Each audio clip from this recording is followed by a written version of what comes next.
Bom dia a todos. Gostaria de iniciar a palestra de abertura da quinta edição do nosso evento, Workshop de Inovação em Engenharia Biomédica. Aqui conosco está o professor Paulo Lisboa, que é professor emérito da Universidade de Liverpool, em John Moores, no Reino Unido. A sua área de pesquisa se concentra em aprendizado de máquina e engenharia de controle. E ele irá falar para nós hoje sobre o futuro do aprendizado de máquina na medicina. Professor Paulo, seja bem-vindo. Gostaríamos de agradecer a sua disponibilidade em estar aqui participando do nosso workshop de inovação em engenharia biomédica. É um grande prazer estar contando com a sua presença. Esperamos receber sua visita num futuro próximo aqui na Unifesp, em São José dos Campos. Então, professor Paulo, eu passo a palavra ao senhor para que possa conduzir, então, a sessão. Muito obrigada. Obrigado, eu. Bom dia em São Paulo e em São José dos Campos, não é? E eu estou aqui em Liverpool, no Reino Unido, onde é 2h30 da tarde, portanto, mas hoje está um céu aberto, ainda não está muito frio, está bom, um bom dia de outono. É um prazer falar com todos, com os docentes, com os estudantes. Muito obrigado pelo convite, é um prazer e é uma honra fazer esta palestra de abertura do vosso workshop. A minha palestra vai focar principalmente sobre áreas do uso da inteligência artificial no apoio à decisão clínica. Vou começar com um teor histórico e depois vou passar para algumas das questões essenciais que estão agora na investigação internacional e depois com uma visão um pouco mais aberta sobre as possibilidades para o futuro. Os meus slides estão em inglês, de modo que, se for possível, eu mudo agora para o inglês e dou o resto da minha palestra em inglês, ok? Entretanto, vou fazer o sharing dos slides.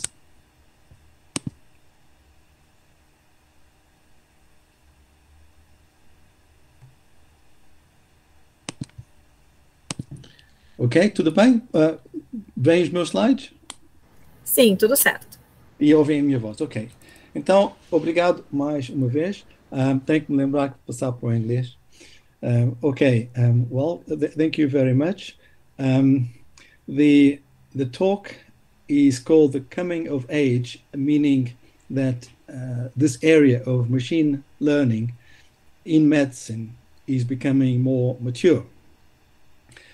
The picture at the bottom is from the three graces, the as três graças, the three main buildings in Liverpool, the Port of Liverpool building, the Cunard building, and what used to be the Customs House in Liverpool, and the ferry that goes across the Mersey, as the song goes, is over there, and I live the other side by the countryside. Near Liverpool. You're always welcome to come over, and if you do, come and say hello. So I was talking about coming of age, the maturing of AI in medicine, and the reason for that is that the application of control systems and adaptive systems, including sensors and signal processing in medicine, is very old. This is a slide from a paper by Bernard Woodrow on the use of what he called adaptive systems, which was model-based control in the 1970s, when a computer looked a little bit like this. And this is the kind of computer I first started working with. Even today, there are still active research projects involving anesthesia. In this case, the purpose was to control blood pressure. And of course, the point about this system is that you have a modifiable function which represents the response function of the plant, and the control system, which is over here, needs to make some model of the plant in order to specify an optimal control algorithm. Now, routinely used algorithms in medicine, meaning algorithms that are actually used by doctors on everyday basis, do exist. One of the earliest, and one that I've done some work with, is the Nottingham Prognostic Index for breast cancer. And I want to draw your attention to this very simple formula. Size is the size of a breast cancer lesion in centimeters. This is the lymph node stage, which is one of 4 stages. And this is a tumor grade, which is also one of 4 stages. And the people who produced this had just defined a tumor grade histological index. And they found that if you use this very simple formula, you can stratify the population of patients according to their expected survival when they receive normal treatment. But this is a linear model with certain coefficients, and the model is built on a survival algorithm, which is known as proportional hazards or Cox regression after Sir David Cox. But is essentially a survival model version of logistic regression. And medics like systems that are very simple for algorithmic purposes. They like linear systems. They like to use variables that they can understand. They like to use coefficients that they think reflect reasonably the importance of these variables in some form of score. And they like to produce these overall scores. So this is one score or risk index. That is the summation of all of that. And they like that because this gives you one number, and with that number, you can stratify the population. So if the number I is less than or equal to 3.65, that means that these numbers in this formula are small, and the survival is high, meaning that the lesion is not at its most severe. So at 5 years, you'll have, these days, this curve, which in 1982 was around 80-odd%. These days, this curve is at around 95%, even more. Survival in 5 years. Then if it's between 3.65 and 4.5, there's a second group, and then there's a more serious group.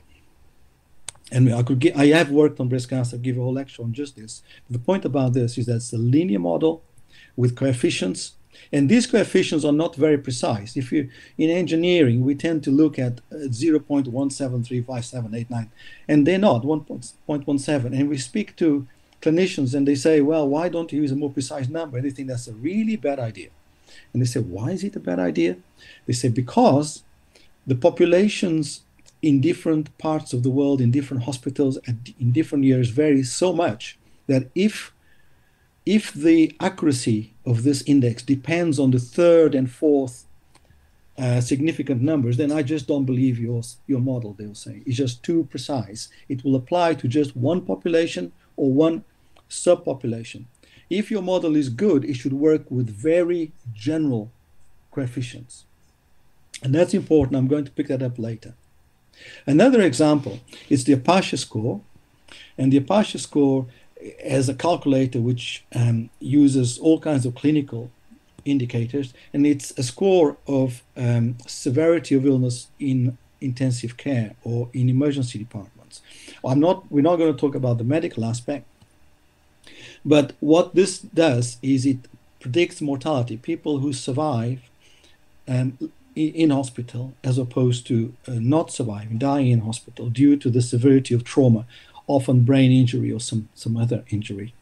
And you can see here that the area under the curve is good, but it's not magically good.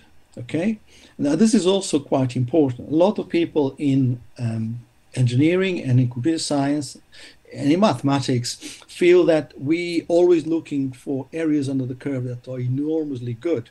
But actually, from the point of view of the doctor, if your area under the curve is 0.95, you'd have to ask the question, do they need the model? Because if the disease is that predictable, you're probably telling them what they already know.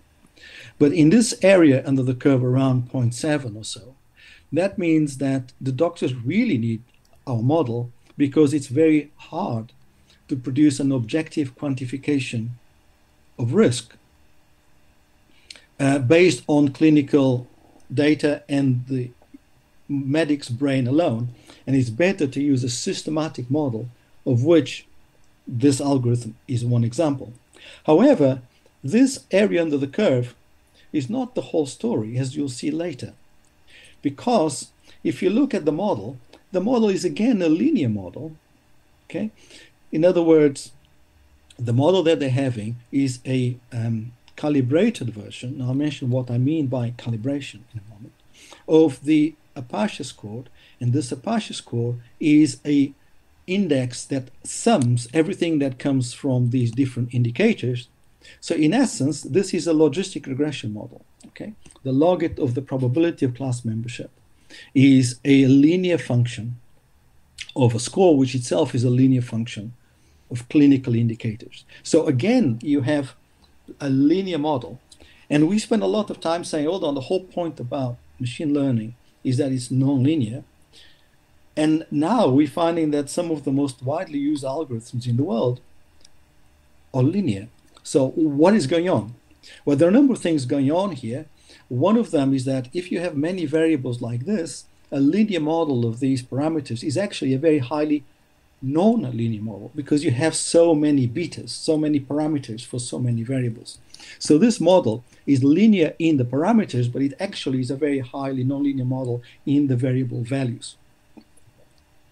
But the second thing which I wanted to point out is that the one reason why medics like this model is because of calibration. This is something which in classifiers we tend to forget about. We tend to look at the probability that you get the answer right. The model predicts correctly, measured by the area under the curve. But actually, the doctors are often interested in something else more than that, which is the following.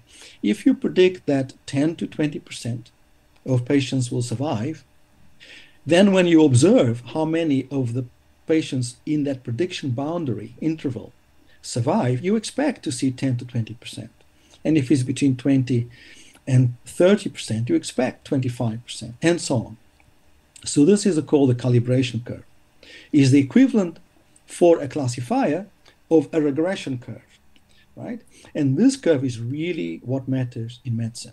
That when you make a prediction, whatever the area in that prediction is, the number that you get, that number is a real number. That number is, the predicted number is what it means. 65% probability of survival, or 65% probability of non-survival, depending on your class. In this case, most patients survive, so this would be a probability of death. So 65% probability of death should mean about 65% of those patients indeed do not make it outside of the hospital. And this is the histogram of the population. So fortunately, you're looking at a smaller population, but this is the population where you need to get your predictions right. So the point of the system here is to give the doctor a very accurate measure of how severely ill the patient is. And the reason why that is important is because it feeds directly into the clinical choices about the therapy that is required for that person, the intensity of the therapy. So there's an action that comes at the end of this model, and that action depends on whether this curve is well fitted or not. Okay? Now, in 2019, which is not that long ago, a colleague of someone I know well, Ben van Caster from Leuven, had been involved in producing different machine learning models, some of which I work with him on, and he decided to do a meta-analysis of papers that published machine learning models for different clinical conditions and compare them with a baseline, which that was logistic regression. He did a detailed analysis, and in several of my slides you'll see a link, an indication of the paper. So if you're ever interested, you can follow this information to find out about the paper and look at this information in more detail, because otherwise I wouldn't have time to, I could give a lecture on each one of these papers.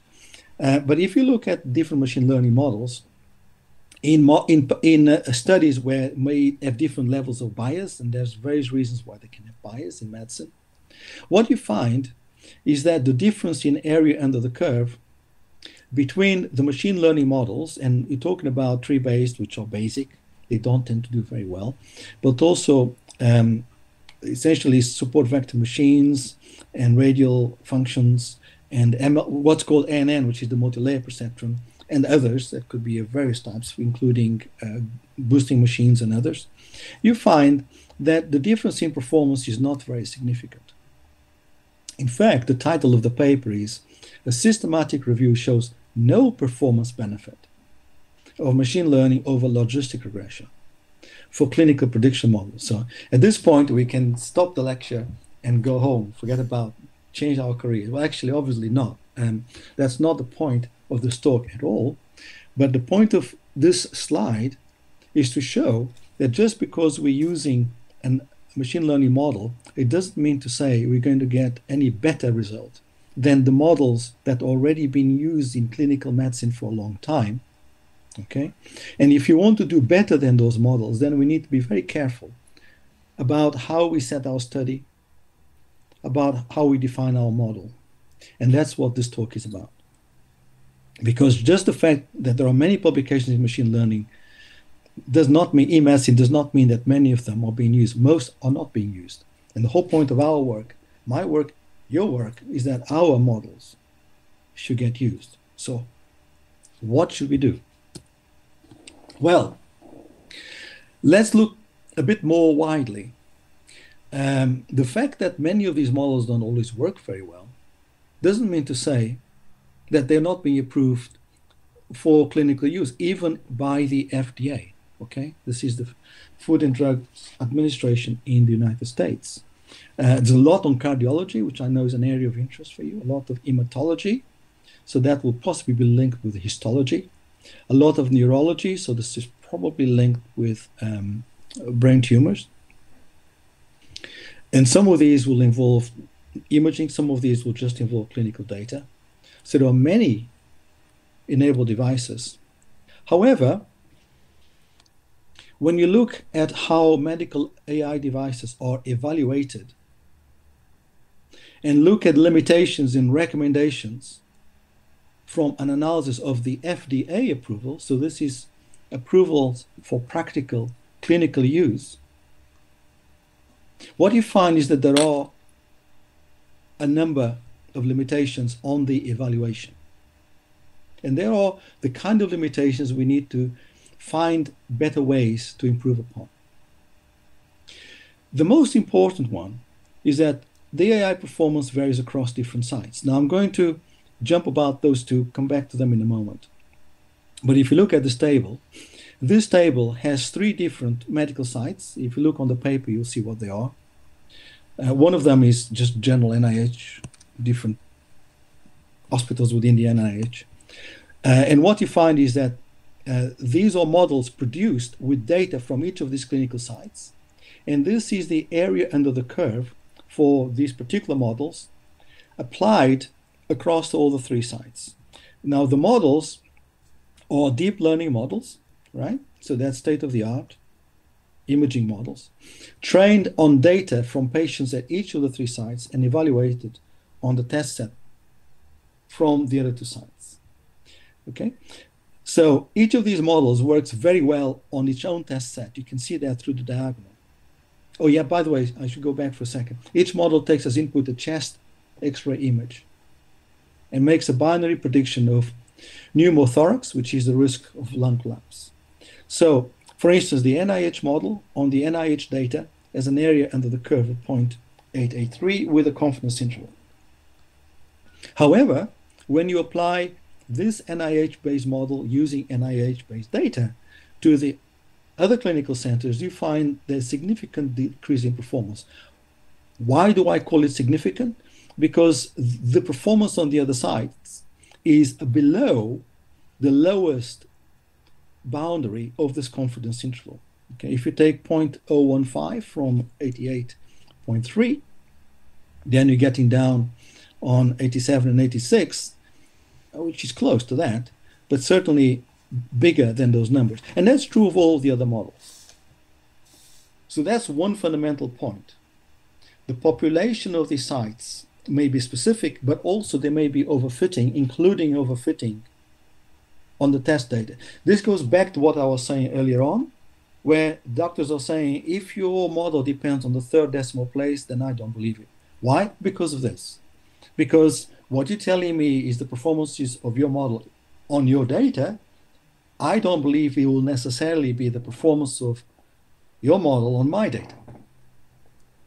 We have evidence for that. So if you then look at a range of evaluations for different models, and remember, these are models that are approved by the FDA. These are not models that have been proposed for approval. These are models that have been approved. The two things I wanted to focus on are these two characteristics. The first is how many of these models have been reported on multiple sites, i.e., how many of them are trying to avoid the problem that we just discussed. They are indicated by blue circles, and you can see it's a minority in each of these categories. In head, none of them, 0. Okay. The next thing is doctors will tell you that although your model works very well when you use it, it doesn't necessarily work very well when somebody else uses it, because there are all kinds of issues when you're using a model prospectively. In other words, if you look at drug development, you start with models, animal models and other models, then you do some testing on people who are not ill in order to see toxicity levels, and then you do testing on people who are ill, and then you do a randomized clinical trial, okay? And the key elements for a medicine to develop or not develop is whether it performs well on the prospective studies. Prospective studies are fundamental in medicine. Out of all of these evaluations, only 4 have a red circle. Only 4 have been studied prospectively.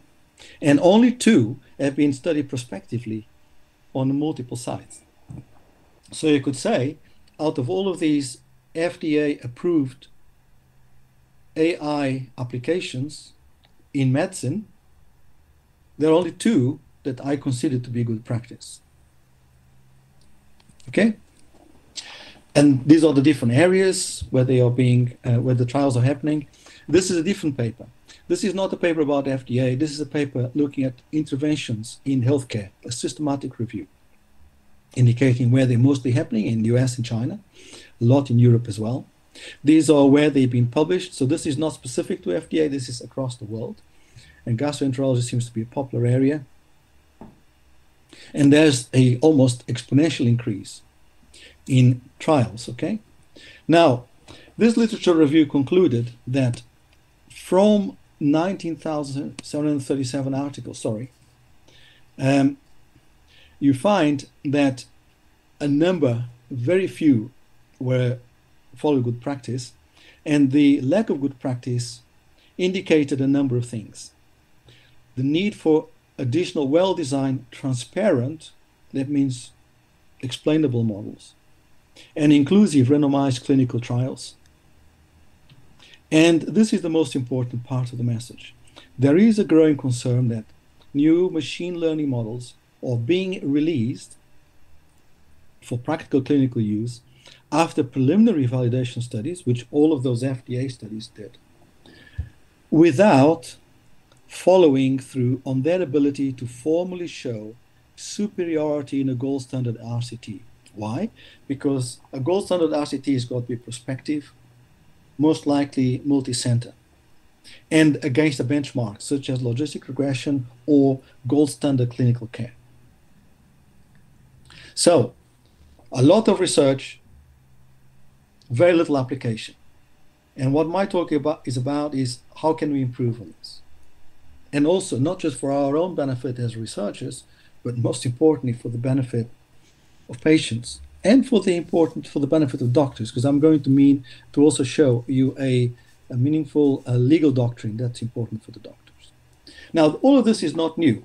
These are models from when I first started doing research in this area by very distinguished people, Doug Altman and Jeremy Wyatt, in the 1990s, who were commenting on the normal standard statistical use in medicine, and they were saying hundreds of papers are published, few are used routinely because too many of them predict events of no value, the model structure lacks credibility, exaggerated claims made. So this is not specific to machine learning. It's been happening in medical statistical papers for 30 years, and we seem not to have learned lesson. There are important implications you can draw from this for the purpose of management of research funding, what is the cost of research papers, and how many of them make it into clinical use and give us a financial benefit.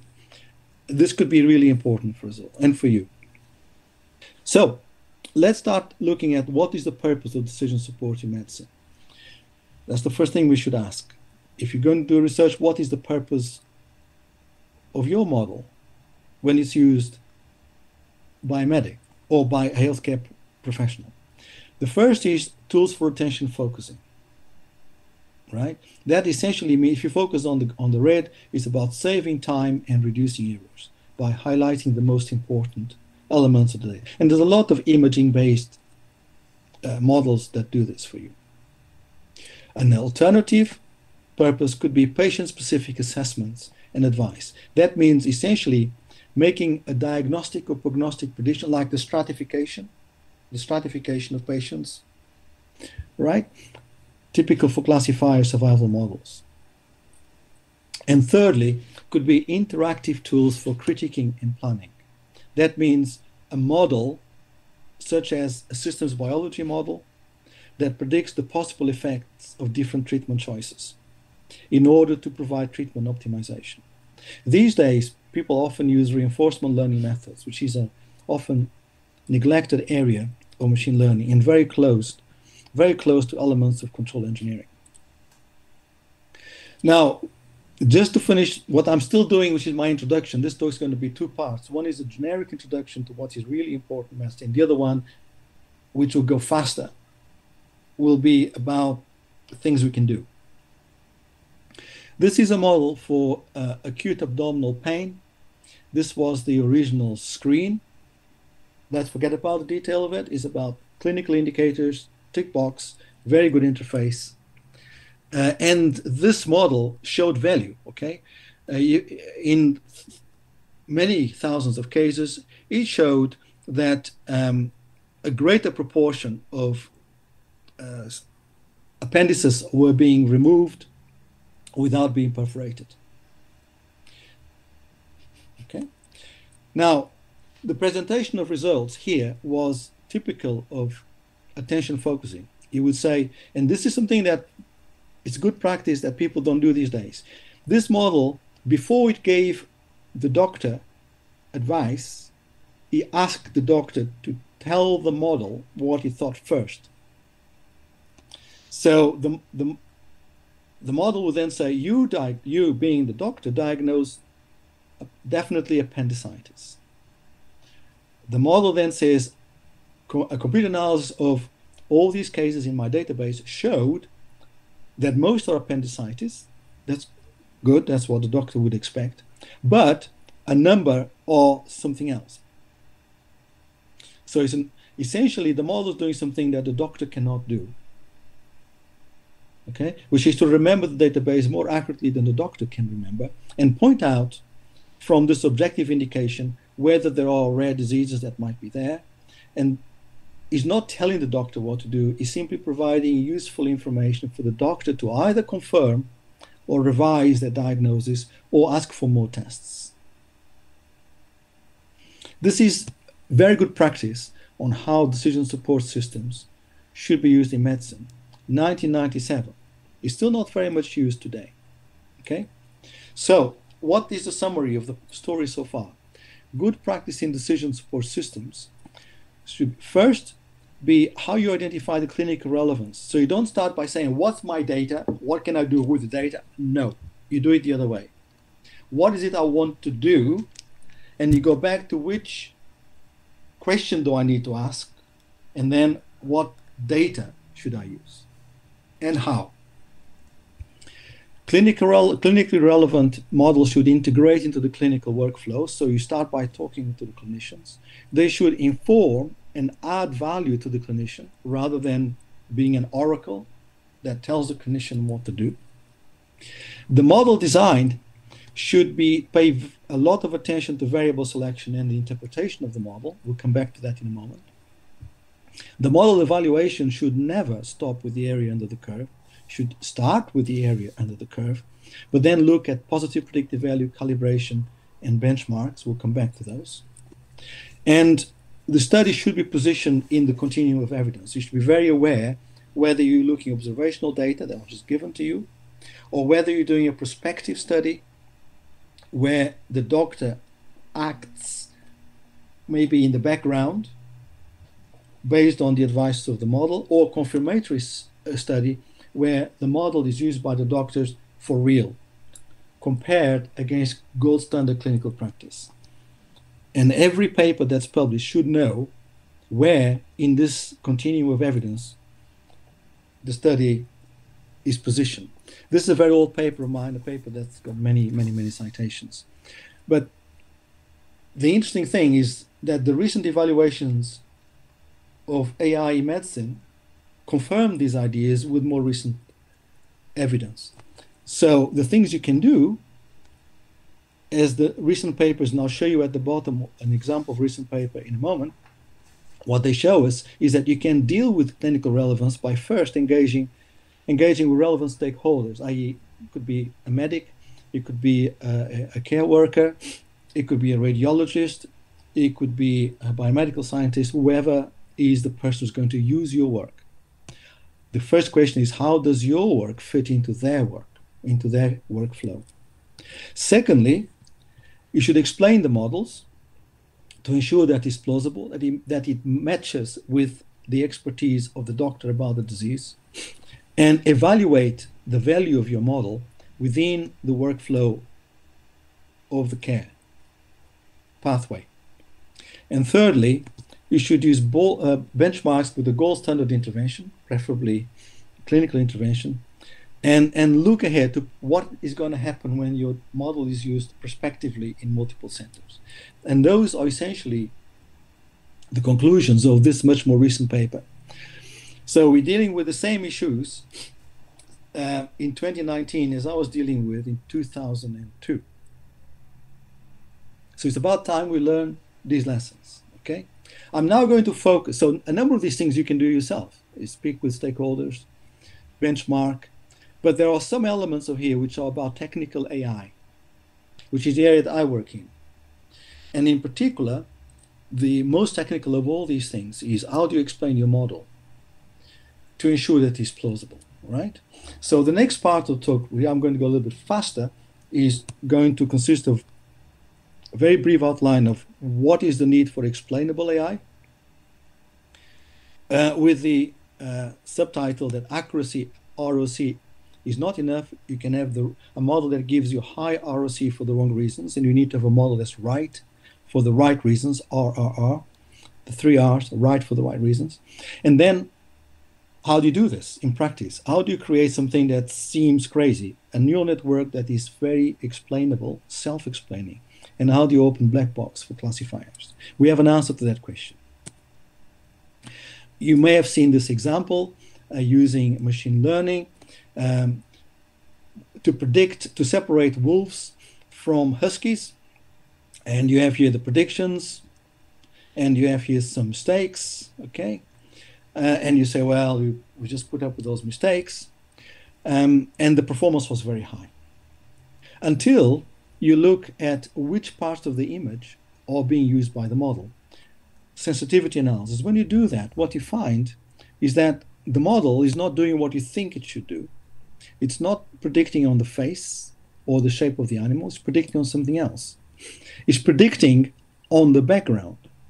It turns out most of the images of wolves had snow in the background. Most of the images of huskies did not have snow on the background. And as a result, what you thought, or you might have thought, was a model of huskies versus wolves was actually a model of white versus not white. Okay? So everything that had white was predicted a wolf. So that's a wolf. That's predicted a wolf as well. Correctly in this case, incorrectly in this case. Everything that did not have white was produced Well, everything that white was produced, that's wolf again. Everything that did not have much white was produced, was predicting something else. In this case, the husky is actually being predicted in part for the right reasons.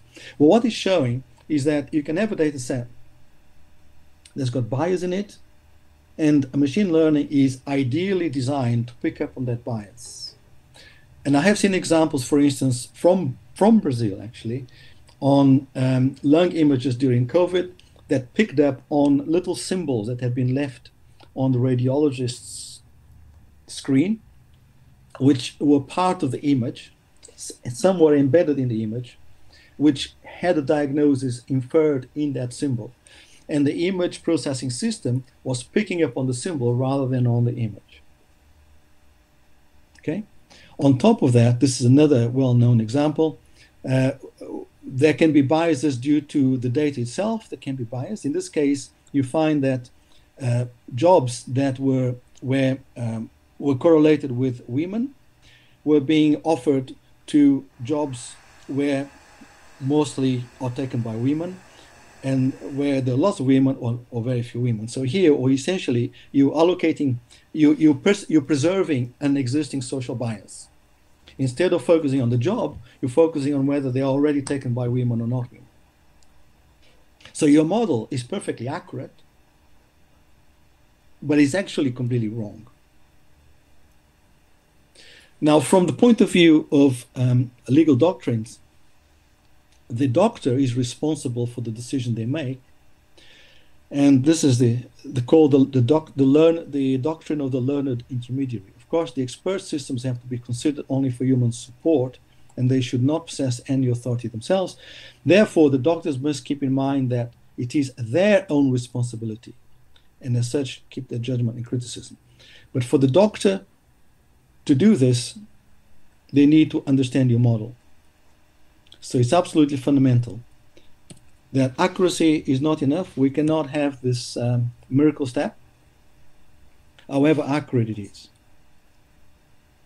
So very quickly, because I'm actually slightly behind on time, there are concepts of explainability and interpretability that are being defined.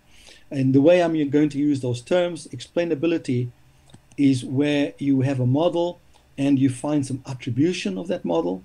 And explainability is where you have a model that is built into the explanation. I'll give you an example. Shapely additive values are post hoc, and they interpret the model by providing an explanation, whereas interpretable models are designed to be interpretable so that the prediction process of the model can be easily understood by experts in the field. And so they are designed ante hoc rather than explained post hoc. This part is going to become very obvious in a moment. I'm going to give you some examples of how that can be done. This is very often done. This is very rarely done. So an example of a post hoc explanation for deep learning is this, where you're trying to separate difficult classes, in this case class 6 and 7, and these two different types of animals. Birds are very similar to each other, and these are different explaining systems, some of which you will have read in the literature. Lime is very popular, and these are Shapley additive values. I'm using this just to show that even for deep learning in imaging, you can use approaches that will tell you which part of the image is being used to make the decision or to make the prediction. And also, in my own view, Shapley values are some of the most powerful general purpose methods. And the method that I'm going to show you is equivalent to Shapley values. Okay, we've developed, and I'll show you, there's a paper called The Coming of Age of Interpretable and Explainable Machine Learning Models that provides a framework to evaluate transparency based on the 3 C's: correctness, completeness, comprehensibility. Completeness being whether your explanation is local or global. Comprehensibility, whether it's understood by the end user. And correctness based on the model itself in terms of certain characteristics on stability, sensitivity, fidelity, and diversity. And all of this is linked to different axioms that have been in the literature. So this is a unifying framework. Again, this will be a talk in its own right. I won't go into this, but you will have this slide. There are different definitions that come to each of these C's. And the point about this framework is that you can test the transparency of your model. We can, if you want, quantify it. Now, one of the most commonly used transparent models used to be rule induction. In this case,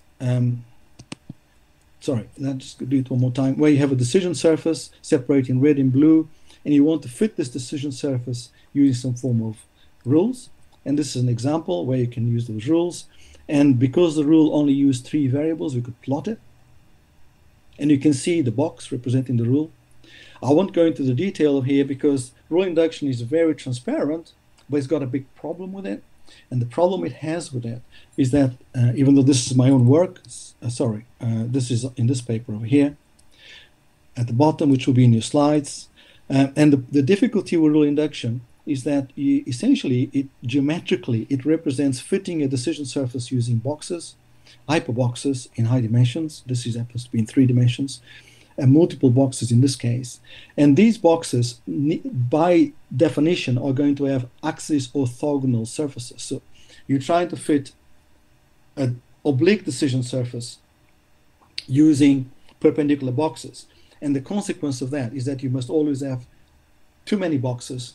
So although one rule is very interpretable, by the time you have a high-performing model, you have so many rules that you've lost a lot of your interpretability. So one way around this is to use self-explaining neural networks. However, if you take a humble multilayer perceptron, it's known to be a black box. What we want is to express it in terms of what's called a nomogram. A nomogram being something like this, where you have different variables. Each variable has a certain contribution to the logistic function, the log odds ratio. For a particular patient, you can quickly see the red dots indicating what is important for this patient. Those red dots map into the scale. Those numbers add up. They produce a total number of points that maps into a probability. This mapping from total points to the probability is essentially the sigmoid function. And straight away, you can do a lot with this. You can say, well, as clinically, you can tell that the body mass index is one of the biggest effects on, in this case, was knee, on the risk of knee osteoarthritis of the bone in the knee. The next most important variable is age. The third is some form of baseline symptoms at first presentation, and so on. You can also say what's important for this individual person is a combination of baseline systems and age. They are the biggest contributors to these 2 red dots that result in this person having a relatively high odds ratio for developing this disease. So you're getting a lot more than just a probabilistic prediction. And you're able to say to the doctor, well, do these scales mean anything to you? Do they make sense to you? Are they clinically plausible? And are these values clinically plausible for this individual? You can also speak with the individual and say, well, one thing you can do is reduce your BMI. That's going to reduce your risk by this amount. So they are actionable to the patient as well as to the doctor. Okay, so the question is, how do you take this black box and produce this out of it, or something like it? Okay, well, for tabular data, which is not just specific to medicine, it applies to credit scoring, insurance, recommender systems, even recidivism of crime in prisons, where you have a table with numbers and some form of diagnosis or prediction. So this is not for images or text or voice. This is for general clinical indicators. You can apply something called analysis of variance. Analysis of variance would start with a table like this, which has variables, and you might have disease, no disease, and 3 variables. And you can express this table as a summation of matrices. And so this first matrix is just the overall average. The average of all these numbers is 20. The second table is as averages that go on to that depend only on the if this is the variable, depend only on the variable 1, variable 2, variable 3. The next as averages that depend only on the columns, and the rest is an interactive term, and those numbers add up. If you take 20 minus 3 is 17, plus 5 plus 5 gives 27. So I've not changed this matrix. This matrix in our model is going to be the prediction from your black box before it goes on to the sigmoid function. So this is the odds ratio. And this matrix is not going to be changed, but it's going to be opened up. Right? We have an overall mean, depends on x1, depends on x2, in a two-way interaction. So if you have a variable, if you have a model, any model, a black box model, this could be MLP, could be radial basis functions, it could be even a calibrated SVM, it could be a boosted model, it could be random forests, right? Whatever you put in here, right? You can calculate the log, the logistic function, the log of the probability of class membership, probability that the disease is present compared to the disease not present. Okay, this is the fundamental statistical function, and the log of this is the fundamental statistical surface, which can be always written in this form. And this is exact. This is an identity, 3 lines. Okay, this is an identity, right? So what this is saying is that a multivariate decision function is not actually a black box. It looks like a black box, but inside of it, it has functions of one variable, so it's got an overall mean, it's got the functions of one variable, functions of 2 variables, etc., and functions of many variables, in such a way that these functions are orthogonal to each other. In other words, they do not overlap. So this function is big, this one gets smaller, smaller, smaller, this one gets very, very small. And you can calculate these component functions using, for instance, some form of average, what's called a marginal density function. Don't worry about the detail. This is the general formula that allows you to calculate a function of 2 variables from a function of 1 variable, and you can extend this to calculate a function of 3 variables from functions of 2 and 1 variables, and functions of 4 variables from functions of 4, 3, 2, etc.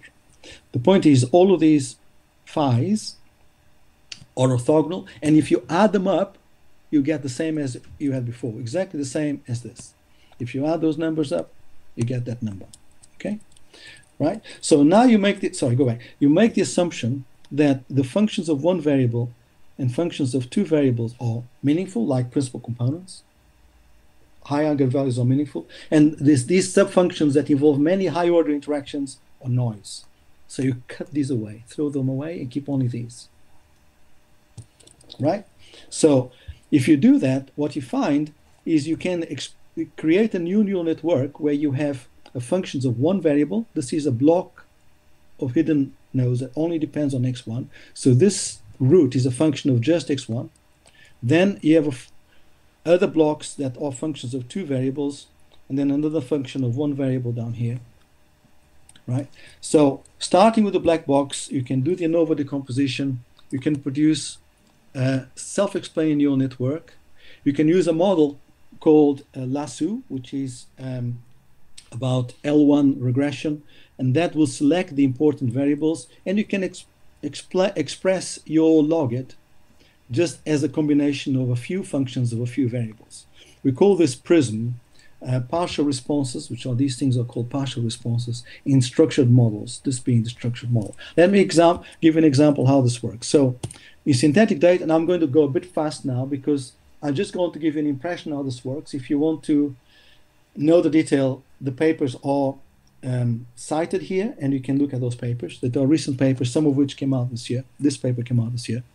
So if you take examples such as an optimal class is a circle in 2D, if you put noise on this data, this is what you get. So the clean data is on the right, and the noisy data is on the left, corresponding to the problem on the right. So this is the optimal classification because we generated the data. This is what your data looks like. This is for a circle. This is for a corner, which is a 3-way interaction between x1, x2, and x3.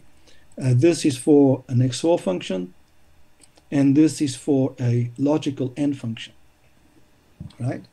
So what the model is presented with are the data on the left, and what you find is that using the data on the right, which we know, the model on the right that we know, we can calculate the optimal area under the curve, the ROC curve, which is all these numbers, for each of these problems, 2D circles, XOR, logical and three-way interaction.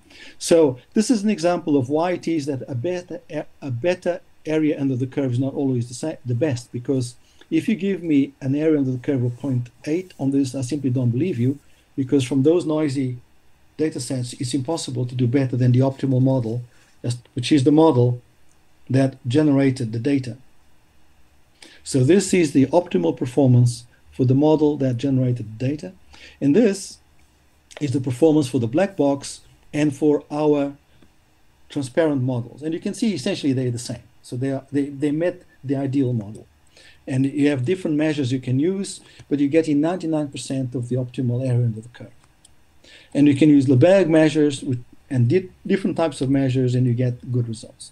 Let's look at a particular practical example on heart transplant, starting with data from 76,844 actual heart transplants with certain exclusion criteria. They produced 42,000 data examples, which we split into 3. So we modeled the derivation cohort, which corresponds to 31,315 patients transplanted between 1997 and 2013. That's what goes into our black box to produce a transparent model. Then we predicted on a test cohort of subsequent patients that were transplanted between 14 and 16, 6,000 of them. And this is the information I had. I was building the model. And the heart surgeon who gave me the data, which is actually public domain data, but you got to follow protocol to get it, and he has access to that. He passed on to the data. He kept hold of this third cohort, and he took my model and he applied it to the validation cohort, which is the next set of patients transplanted between 17 and 18, of which there are 4,750. Okay, right? So that's the design study. So there's no overfitting because I'm fitting the derivation cohort. I'm optimizing the model on the test cohort, and the performance is being measured on neither of these two, but on a third data set where the model on the left optimized using the data on the right, in the middle. That model optimized using this data. That model is predicted to perform on the validation cohort. The reason for doing this is because there was already a deep learning model that obtained this performance, 0.635. Our own model was 0.628, which is a little bit less, but the confidence interval shows is comparable with 0.635. Not only did we use it on this data set, but we used it on a separate data set from a different set of hospitals, the Scandinavian transplant data set, and we maintained our performance. But the most important part, and remember what I said earlier today, the most important part is that this area under the curve, which is matching a transparent model with deep learning, even for a completely different data set, where you just predicted, not retrain at all, just predict. These AUCs just indicate that the model is good, well performing, and that is not the end of the study, that's the beginning of the study, because the most important part, and this is the paper, the most important part is to explain the model. And that's done using those nomograms, which you can see here. So you can see the effect on the odds ratio, for instance, of the donor age, interactions with variables, the time that the heart spent outside of the donor's body, the creatinine levels, the transparent year, etc. By the way, this effect of the transparent transplant year is basically showing that the treatments are improving over time, and the surgery is improving over time, and is quantifying the improvement that comes from just better practice, right? The interesting thing here for me when I saw this is that there was a recipient age effect, where the recipient age, the impact of the doctor of the age of the person was receiving the heart, was not monotonic. Most things in medicine go up or come down, but a few things have this example, like this behavior, which is U-shaped. And I spoke to the doctor and said, why is this U-shaped? He said, well, actually, that's exactly what's expected. as the person grows older who's receiving the heart, their ability to resist a heart transplant reduces. So we were predicting mortality, so the chances of mortality increase, mortality in the first year since the transplant. On the other hand, for younger patients, their ability to withstand transplants is very high, but the immune system is very active and it might cause rejection problems. So there's an increase in mortality with reduction in age due to the impact of the activity of the immune system. So these U-shaped curves are the result of two curves. One that's coming down, which is the impact of immune system on mortality, and the other one that's going up, the impact of age on mortality. And the combination of the two curves gives us this U-shaped result. So this is an example of something that makes perfect clinical sense according to my colleague, who is the heart transplant surgeon. And we produce a nomogram for someone who survived, can tell you what are the most important indicators of survival for this individual. And these contributions have an effect which can be added together to produce, to add to a baseline, and they produce the probability. Exactly. It's a match between the input and the output. Totally transparent. This is for someone who did not survive. And you can see here what the risks of mortality are, where they come from. And again, if you add all those numbers, okay? So if you add all those numbers and add them to the intercept, you get an effect, and that effect then produces a probability. And we did calibration, and we found that our model, where you predict, this is the expected survival. This is the histogram of the population with that expected survival, and this is the observed survival among this population. And you can see that's the smack on the calibration line. Obviously, so this I did make a mistake. This is mortality, so that's why the numbers are on the left-hand side. So fortunately, mortality is low. So this expected mortality, and you find that the expected and observed mortality almost exactly overlap. Better than for other models, including this model in particular, the impact model, was the deep learning model. Okay, so self-explaining neural networks exist. They have a statistical form known as the generalized additive models. I won't have time to explain why, but the component functions are exactly the Shapley composition, so they make perfect sense with machine learning. The analysis of variance will open any black box classifier for tabular data, including the ones that you already have.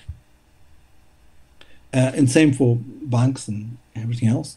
And they do bug the performance interpretability trade-off. So it is possible to have transparent models that perform the same as a black box, even for radial basis functions, even for boosting machines.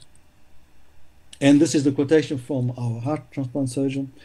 These models I've just explained, they solve one of the biggest hurdles for AI by enabling end users, in this case the transplant surgeon, to easily interpret the results of the model. And they are exact. We're not attributing something, we are interpreting the model. Okay? Now, at this point, I'm going to park clinical models, and I'm going to say a few things, and I'll probably run a little bit over time. In the next 5 minutes or so, I'm going to say something about what about the future of decision support in medicine over and above transparent models for clinical decision making. What else is happening out there? What else might you, as young researchers, might want to do? Okay, so you can look at structured data, images, time series text. That's coming up very quick. I'll give you some examples. Smart sensors such as cuffless blood pressure, or even screening in the wild. I'm going to explain what this means. This is screening for disease in supermarkets, anywhere. We could even do it from a smartwatch. These are three different areas, okay? And the third area is molecular medicine. I explained to you one of the first useful models was the Nottingham Prognostic Index. That was made possible by the invention of certain histological tests that were used in breast cancer.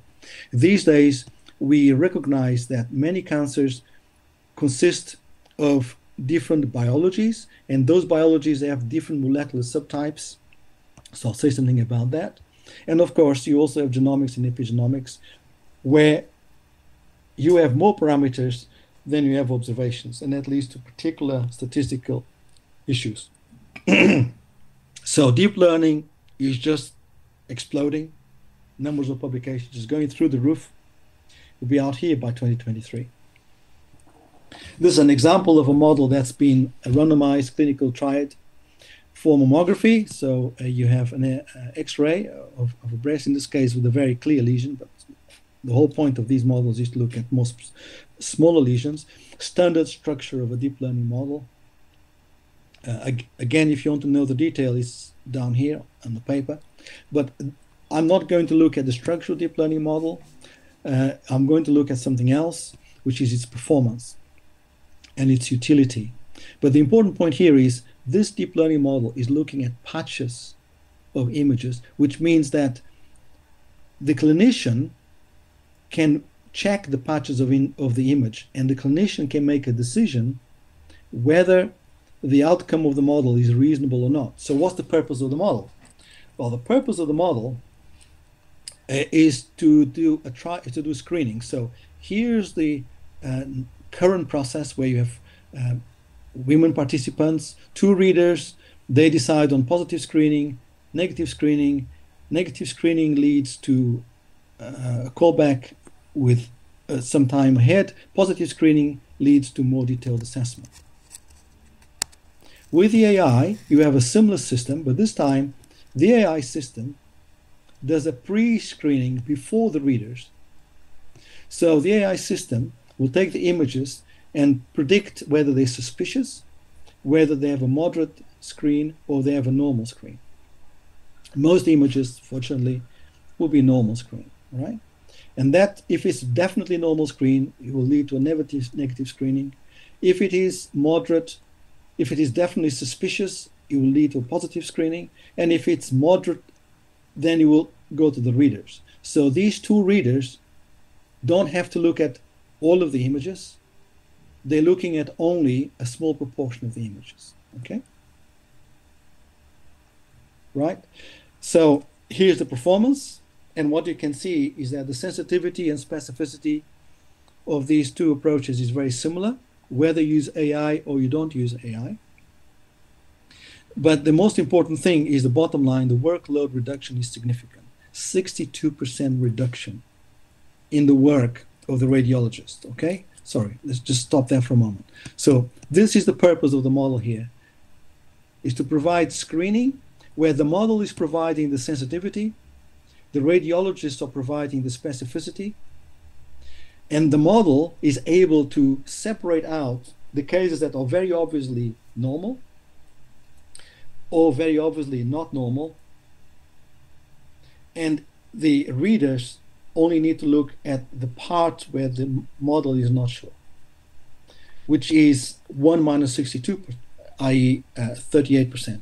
So about a third of cases. So the workload of the radiologist has been reduced by a factor of about 3 without detriment to performance. This is an example of a system that's integrated into the workflow using deep learning, and it's been properly validated in a clinical protocol. Okay, it's now also approved by the FDA. This is the name of the model, and there's a patent. Okay, the output of the device includes locations of calcifications, calcification groups, and soft tissue regions, and a score, etc., etc. And that's the name of the commercial operator that sells this device. Okay, another example is the screening of screening. So screening in the wild is in my own university, where we have an expert on atrial fibrillation, and they're looking at the trolley. So in the supermarket trolley, right? This supermarket trolley, when you agree to take part in the study, it will measure your heart rate using this bar and produce some codes with lights. Okay, a total of 2,155 adults using a shopping trolley. ECG data were available for this number of participants, and this number of these participants out of that group had the red light suggesting atrial fibrillation. After ECG review by the study cardiologist atrial fibrillation was diagnosed in 59 participants. Of those, 20 already knew they had atrial fibrillation, and 39 were undiagnosed. So this is screening for atrial fibrillation in the population at large. We call it in the wild. In the wild means in the selva, okay? The system is not trivial. The system starts by using proper electrical and electronic engineering, in this case electronic engineering with RC filters that enable you to measure the ECG, right? Then it uses artificial intelligence, neural networks, in order to validate the ECGs in terms of quality, recording rejected or not rejected, and in order to detect the R peaks. The QRS peak, in fact, the R peak in particular, is what measures each particular heartbeat, and the measurement of the heart separation between the R peaks is going to give you the heart rate, and it's the accelerations and decelerations of the heart rate that indicate atrial fibrillation. So a proper application would involve electronic engineering, will involve artificial intelligence to test the things that the electronic engineering cannot do by itself, which is to validate when this system works correctly to identify a valid recording of the ECG and to detect the R peaks. Then you look at averages, the rest is standard clinical practice.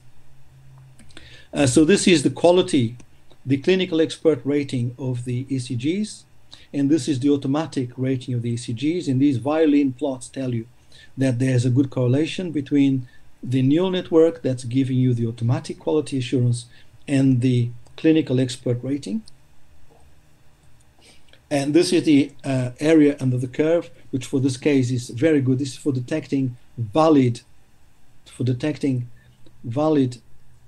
ECGs. And also, once you have an ECG to detect atrial fibrillation, it's not very difficult. And these are the operating points. I mentioned that I was going to just very quickly look at some other applications. I mentioned, for instance, that histology is now moving from dangerous grade, poor differentiation and good differentiation into something more specific. This is again work I was involved with in the past, where a breast cancer tissue has been split, and if anyone who worked in breast cancer will know about this separation. But these are the ER, or the hormone receptive positive luminal, so-called luminal cancers. They are the ones for which there's a greater amount of therapy. Then you have the HER specific cancers, which are now treatable, and then you have the basal cancers, also known as the triple negative cancers, which are the most difficult to treat. But people now realize that this molecular histology, which is obtained by clustering using unsupervised methods, is the key to applying and devising effective therapies for this condition. And that's true for every cancer. Every cancer has got an histology like this, including prostate, for instance. Google DeepMind has been involved in this game, and they looked at using AI to identify changes in human DNA that are correlated with diseases. And what is interesting here is that they're looking at the genetic signature as a language.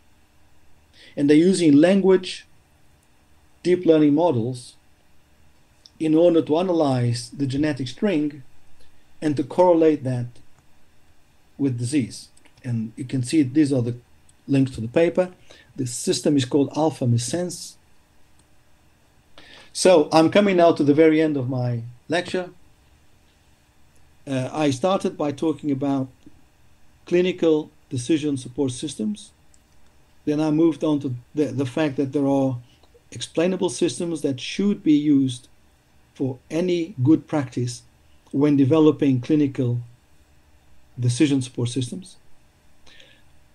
That was most of the lecture.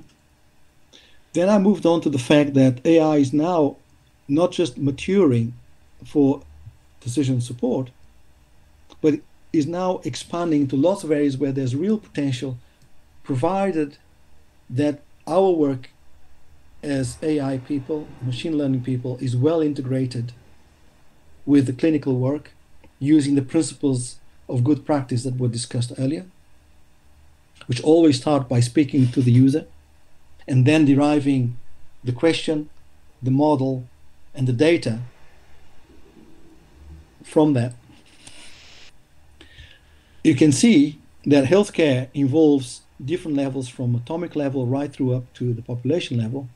There are opportunities for you as young scientists to work on all of these levels. I've given you examples on nanomedicine, from genomics of Google Deep Brain, on cell biology, that's the molecular histology, physiology and anatomy, such as the mammography example, clinical medicine, such as the heart transplant example, and public health. I haven't mentioned that, I'm going to in a moment.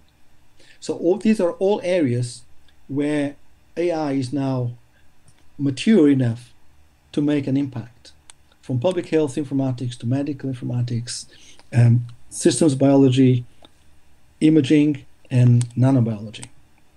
An example in public health was an application that we derived for an area in the UK where life expectancy was particularly poor, and we used something called conditional independence maps to find out what are the key indicators that, out of all of these indicators, which are the key indicators that correlated with life expectancy. So for instance, it wasn't homelessness, it wasn't exercise, which were in the data, it wasn't alcohol abuse or cancer, okay, or child poverty, all of these things. The main indicators were smoking, obesity, and also heart stroke, drugs misuse, even though alcohol misuse was not a big issue, drugs misuse was. And there were links between some of these things and other features.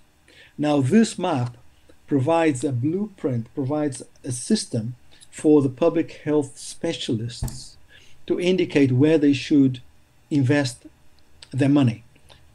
They invest their money on the indicators that are one step removed from life expectancy.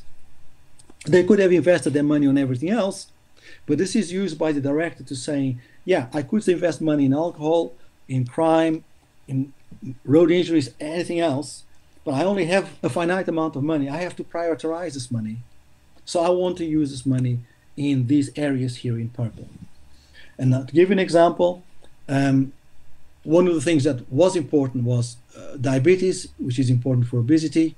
And just switching from this study to another study, diabetes can use eHealth with health monitors installed in the homes. And this is a very large study where someone was saying, I put the kettle on in the morning, I weigh myself, take my blood pressure, measure my blood sugar.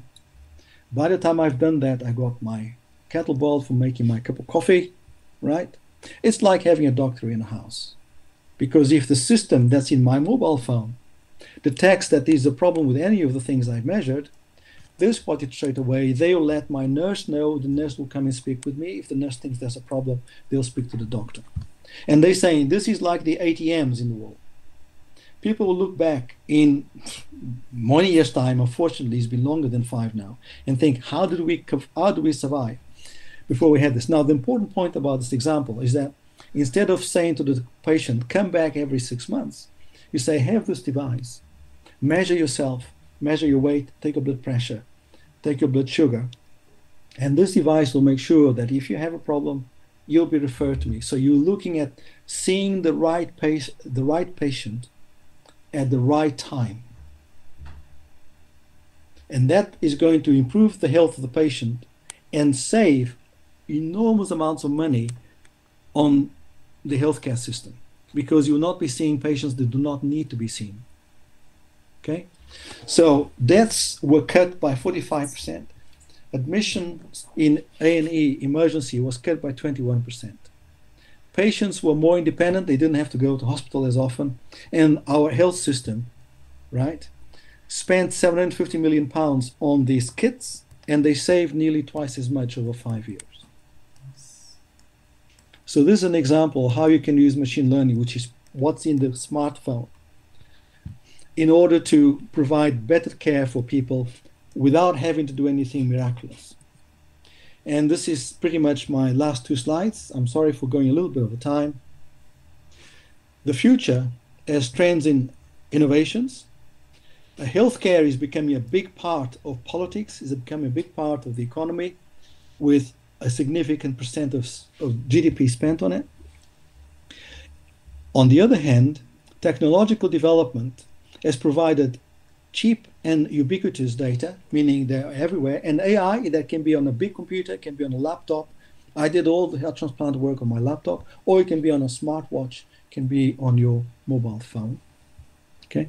In addition, it's now possible to produce sensors for almost anything you like, including status monitoring and behavior modeling, movement modeling, and this can be integrated into mobile health. So the future is going to include applications that you are going to develop in all of these different areas, starting with systems biology, going through the examples I gave you of clinical data, measuring not just health indicators, but also the patient's opinion about the impact of healthcare on their health, called patient-reported outcome measures. They become extremely valuable, because sometimes patients say, I wish you had not intervened because I still have to manage my disease. So there's a lot of research being done on this, which is a different talk. There's going to be moving care from the hospitals to the home. We say that success of healthcare is how well people get treated in hospital. In future, it won't be. In future, success of healthcare will be how often you keep people away from hospital. The hospital will be like the garage that fixes your car when the car's broken. Ideally, your car will be good, will not need to go to the garage, except very rarely for a routine maintenance. So care at home, wearable devices, social media, in terms of interventions through social media platforms for changing public health. This is the future, and there are elements of AI that are now mature to apply across all of these different areas. And I'm hoping that I've at least given you some enthusiasm to doing some of this research and some pointers into what is good practice to make sure that your research gets put into practice by all of these different groups, from the hospital to the home to the government looking at public health profiles. As I said, I'm apologizing for being a little bit over time, so that's the end of my talk. Thank you very much for your attention. Muito obrigada, professor Paulo. Nossa, eu fiquei aqui maravilhada, até me emocionei agora no final. Realmente, muito obrigada pela sua palestra. É muito bom a gente escutar alguém falando sobre um tema que a gente conhece um pouco e a gente percebe quantas coisas ainda podem ser exploradas nisso, né? O quanto que ele pode ter dimensões completamente, né, desconhecidas e que a gente hoje mesmo não consegue prever, né? Algumas outros âmbitos que vão surgir ainda nessa área. Professor Paulo, vou começar, já vou passar na frente para já perguntar alguma coisa. Posso? Com certeza. Com certeza.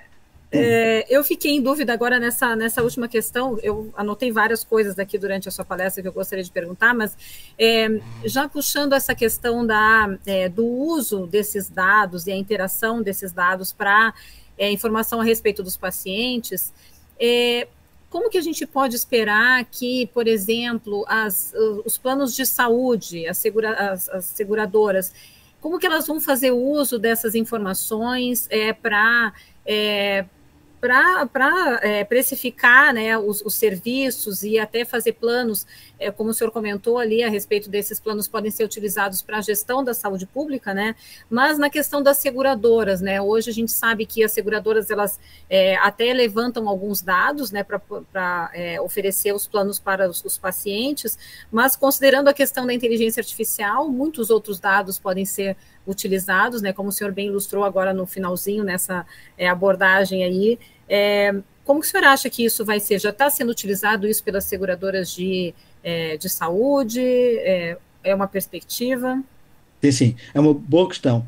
Há dois aspectos na minha resposta. O primeiro aspecto é a regulação, são os regulamentos legais, e o segundo aspecto é a prática que está a ser usada hoje. Eu não sei detalhes do que as seguradoras usam, porque não trabalho dentro de uma seguradora. No entanto, especialmente na Europa, há regulamentações muito estritas que estão a ser feitas para controlar quem é que tem acesso aos dados. Portanto, os dados que estão no hospital, a esses dados a seguradora não tem acesso. A seguradora só pode ter acesso até certos dados. Em segundo lugar, qualquer decisão que uma seguradora faça na Europa pode ser questionada pelo cliente, e o cliente tem o direito a saber qual foi a informação que foi usada para tomar essa decisão. Ok? Portanto, Entendi. Isto são aspectos legais para dar ao cliente controle sobre o processo de decisão.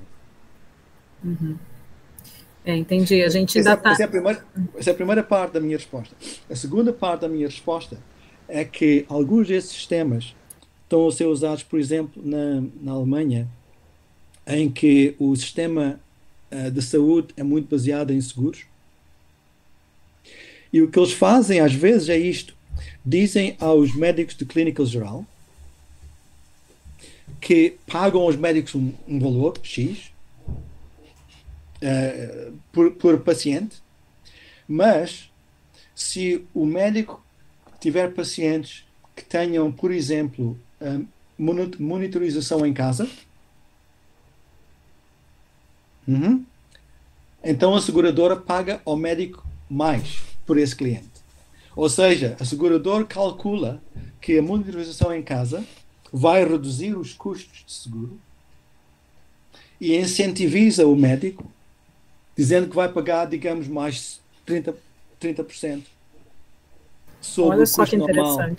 Ok? Portanto, é possível, trabalhando entre os centros hospitalares e os seguros, é possível ter um sistema que é protegido, está a proteger o cliente, e que faz uma incentivação para os indivíduos e para os seguradores para trabalharem juntos num sistema que é mais eficiente, que reduz o número de casos sérios e que reduz e que dá mais, essencialmente dá melhor saúde à pessoa, ao cliente.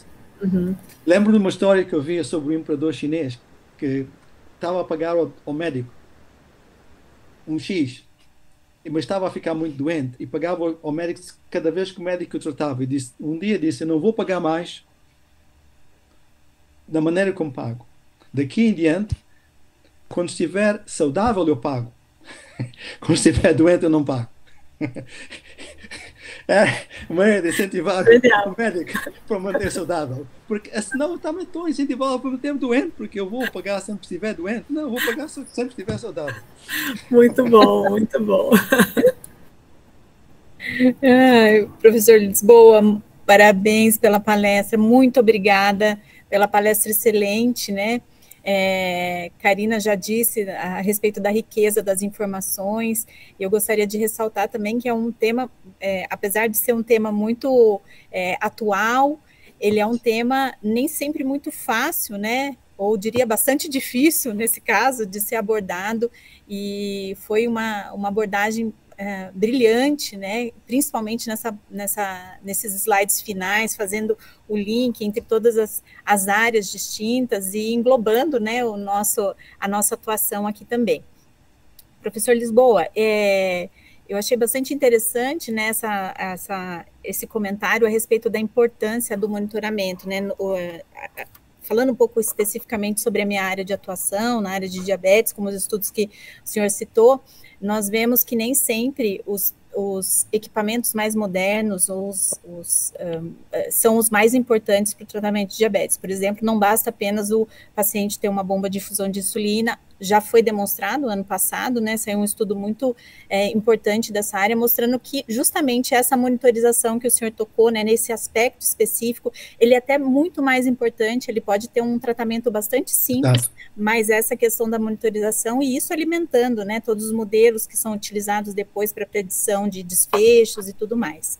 Então, achei bastante interessante esse aspecto. Agora, pulando um pouco mais para uma questão mais abrangente, talvez um pouco mais filosófica, do ponto de vista de público e até da educação, envolvendo a educação básica, como que o senhor enxerga que a gente poderia trazer esses aspectos, né, para conversar com esses, não só os alunos que já estão em nível universitário, mas trazer isso para a educação básica mesmo, esses conceitos a respeito de inteligência artificial, para que isso comece a ser despertado aí, os desfechos que a gente possa ter sejam desfechos melhores. Qual que é a visão do senhor a respeito disso?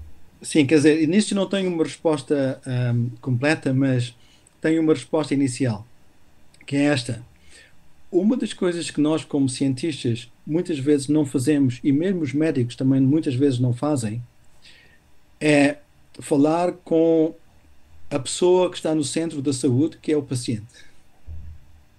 Ok? Aqui na Inglaterra está a começar a haver um movimento que põe o foco sobre o feedback dos tratamentos, menos nas questões clínicas e mais nas questões do ponto de vista do paciente. Perguntar ao paciente, isto funcionou, isto não funcionou. Eu fiz um trabalho especificamente sobre cardiologia, sobre stents e sobre CABG, portanto, angiographies and coronary angiographies, e tínhamos uns dados em que tínhamos uns questionários completados pelos médicos, em questionários completados pelos pacientes. E o que nós vimos foi que quando os pacientes foram vistos pela primeira vez pelos médicos, a impressão que tinham da doença que tinham e da severidade era muito semelhante entre os dois, médicos e pacientes. Mas depois da intervenção havia uma diferença. Os médicos pensavam que os pacientes tinham sido muito mais curados que os pacientes pensavam. Porquê? Porque o médico sabia que tinha limpo os canais, tinha feito a intervenção do stent, tinha feito a intervenção cirúrgica. No entanto, o paciente não estava a medir a física das veias ou das artérias. O paciente estava a medir o impacto da operação, do stent, da cirurgia, o impacto que isso teve na vida deles. E o paciente pensava que depois da operação ia estar curado, que ia fazer todas as coisas do que fazia quando era jovem. Depois chegavam à conclusão que tinham que, mesmo depois da intervenção, tinham que monitorizar e manejar a sua condição. E muitas vezes eles diziam, bem, nesse caso eu podia já estar a manejar a minha condição. Não precisava ter esta operação. Portanto, o que está agora a suceder é começar a ver as intervenções clínicas sobre o ponto de vista do paciente, do que é importante para o paciente. Eu acho que no que respeita ao uso da inteligência artificial, por exemplo, no diabetes, o que é importante é começar a fazer grupos de foco que envolvam os pacientes, fundamentalmente os pacientes. Por exemplo, os aspectos que disse, a monitorização em casa, aqui está o que já existe internacionalmente, esses sistemas já existem, pode haver monitorização. O que é que acham? Qual seria o impacto na sua vida? Qual seria o efeito que teria? Seria aceito, se não seria aceito? Qual é o nível, por exemplo, de treino que é necessário para a pessoa? Como é que isso vai ter impacto numa pessoa de certa idade comparado com uma pessoa mais jovem? Todas essas questões e envolver os pacientes, de modo que sejam os pacientes a dizerem eu quero isto, eu quero a monitorização. E depois a inteligência artificial é simplesmente um instrumento para conseguir fazer a ligação entre coisas em que não se pode fazer uma ligação simples. Portanto, entre a modelização e outros índices. Ok, mas a inteligência artificial está pura e simplesmente a usar dados para responder às questões que foram postas pelos pacientes. Certo. Muito bom. Ele com ali o centro, né, do tratamento. E é uma questão muito menos simples do que parecia. Por exemplo, fomos falar com pacientes sobre um sistema sobre um questionário, o EQ5D, o questionário europeu de 5 dimensões. Okay? É muito simples, 5 perguntas. Primeira pergunta. Isto eram pacientes com angina séria, que tinham já tido stents e cirurgia. Primeira pergunta. Depois da operação, tem dor? Isto é muito depois, 6 meses depois da operação, ok? Tem dor. E eu lembro muito, o paciente, o chefe dos pacientes, havia um grupo com o presidente dos pacientes, e ele chamou-me, eu disse, como é que responde essa pergunta? E eu disse, eu conhecia esse fulano, ele é muito inteligente, disse, qual é o problema? A pergunta é, tenho dor? Ora, eu tenho angina, mas também tenho um problema no fígado, também tenho problema na anca, eu tenho problemas em todo sítio. Eu tenho dor, mas não sei se vem da angina, não sei se vem da intervenção ou não. O que é que eu respondo? Portanto, isto não é uma coisa simples. E a resposta foi, se tem dor, diz que tem dor, e se essa dor não for relacionada, isto vai sair quando nós analisarmos os dados. Mas não é para você decidir isso. Mas quer dizer, estas coisas são coisas que não são simples de fazer e que necessitam de uma análise de dados que acaba por ser muito sofisticada, mas para responder a perguntas simples. Mas o que mais é importante é que as perguntas sejam relevantes. Muito obrigada, professor. Temos algumas perguntas no chat aqui. O professor poderia permanecer por mais alguns minutos? Primeira, ok, das perguntas que está aqui, a primeira, em relação à transparência dos modelos, sim. Como está a aceitação do uso dessa tecnologia na parte clínica e na parte política, do ponto de vista da regulação?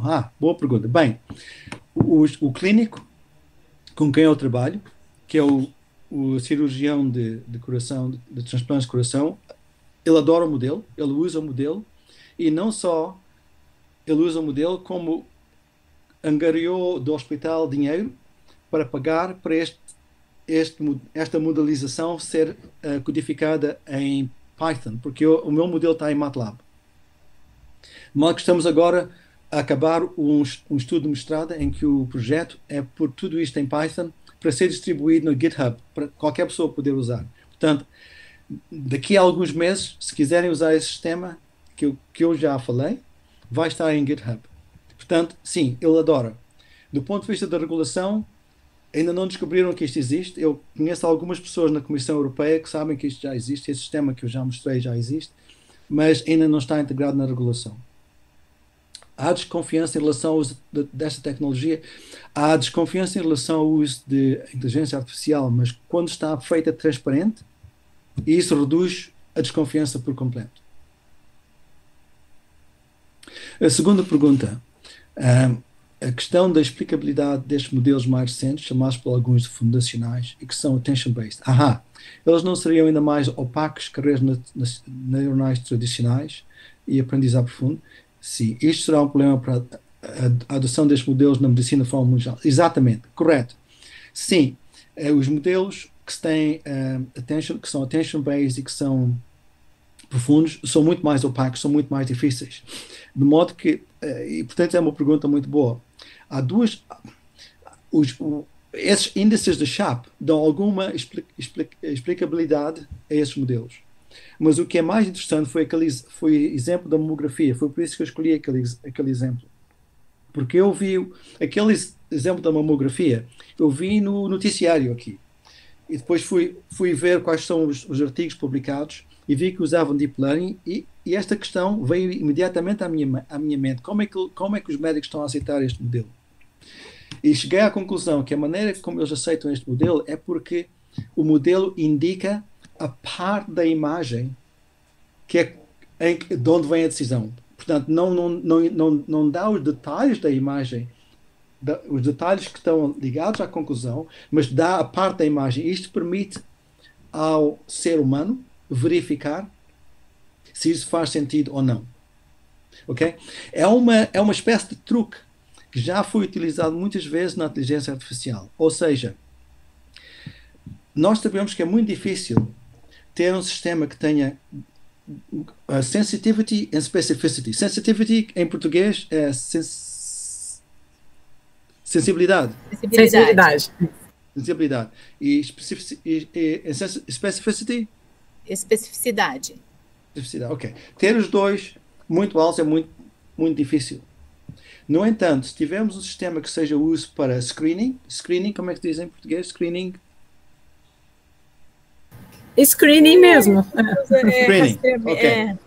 For um sistema para screening, então o que acontece é que o alvo do sistema de inteligência artificial é para dar sensibilidade, e os seres humanos depois dão a especificidade. Em conjunto, é possível usar o sistema artificial não para tomar a decisão, mas para reduzir o trabalho dos radiologistas. Como auxílio no diagnóstico mesmo.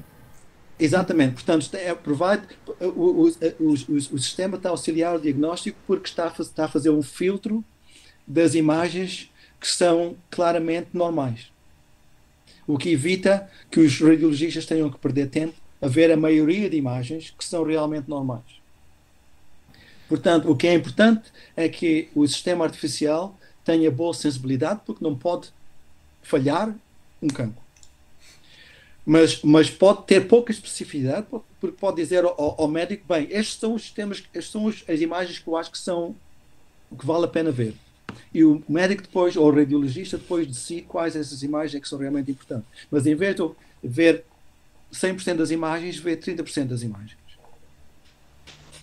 É um exemplo como um sistema de inteligência artificial pode ser bem integrado num sistema clínico e indicar qual é a região da imagem em que a sugestão do sistema é baseada, evita esta necessidade de uma explicabilidade mais profunda, porque se vê a imagem, vê-se os dados imediatos. Ok, a outra pergunta: qual a sua opinião sobre o motivo de muitos modelos feitos a partir de aprendizado de máquina, inteligência artificial, não serem capazes de superar os modelos mais tradicionais? Boas, eu tenho que dar uma nota muito alta aos vários estudantes que estão a fazer boas perguntas. Essa é uma pergunta que eu acho que as pessoas deviam perguntar mais. Porquê é que os sistemas tradicionais muitas vezes são melhores que um sistema mais moderno? A razão é esta. O sistema mais moderno tem a possibilidade de fazer uma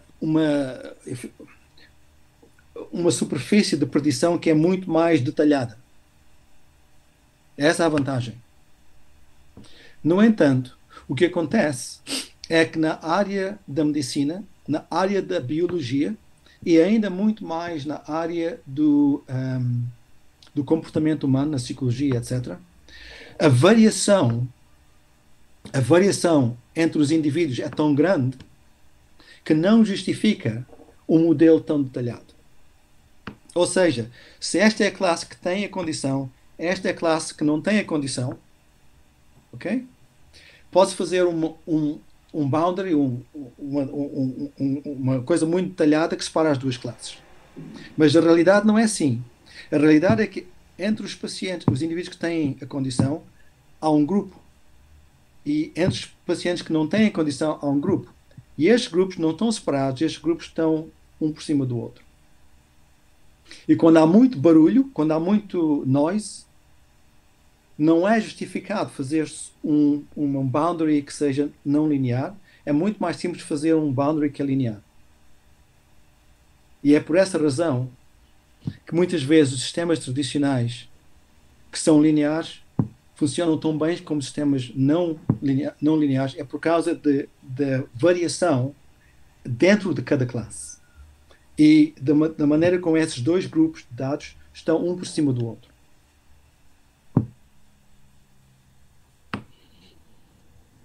Professor Paulo, temos mais uma pergunta, se ainda tivermos tempo. E as perguntas vão continuar chegando. Quais são as principais implicações éticas e regulatórias do uso da inteligência artificial na área da saúde? Essas questões podem limitá-los à tecnologia? É possível dizer que há um crescimento do medo das pessoas em relação ao avanço crescente da inteligência artificial nos últimos anos? Isso pode também ser um fato. Sim, essa é outra boa questão, de uma outra dimensão mais sociológica. Sim. A introdução dos sistemas de chat GPT e tudo isso está a criar um certo medo entre a população em geral. E isso pode ser uma coisa que ameaça o uso da inteligência artificial na medicina, porque podem tornar a vista das pessoas de positiva a negativa. Pode sentir-se uma ameaça.